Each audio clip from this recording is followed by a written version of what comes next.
ಇನ್ನು ಕೆಲವೇ ದಿನಗಳಲ್ಲಿ ದೊಡ್ಡದಾಗಿ ಒಂದು ಈವೆಂಟ್ ನಡೆಯುತ್ತೆ. ಅಲ್ಲಿಗೆ ಅವನು ಬರ್ತಾ ಇದ್ದಾನೆ. ಅವನ್ ಬರೋದ ಮೇನ್ ರೋಡಲ್ಲಿ, ಜನ ಜಾಸ್ತಿ ಇರೋ ರಸ್ತೆಯಲ್ಲಿ. ಬರ್ತಾ ಇರೋ ಫೋಟೋ ಇದೆಯಾ? ಅವನ್ ಫೋಟೋ ಬೇಕಾಗಿಲ್ಲ, ಅವನ್ ಬಂದ್ರೆ ಇಡೀ ಊರಿಗೆ ಗೊತ್ತಾಗುತ್ತೆ. Tan tan tan.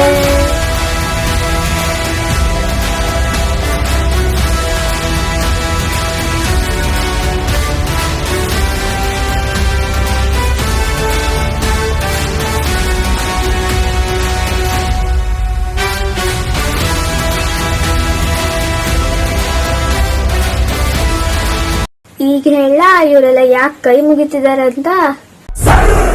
ಸುಡುವ ಜ್ವಾಲಾಗ್ನಿ ಹೂಂಕರಿಸಿ ಬುಸುಗುಟ್ಟಿದೆ, ಕಡಿವ ಕತ್ತಿ ಉದಯಿಸಿದ ಹೆಬ್ಬಲ.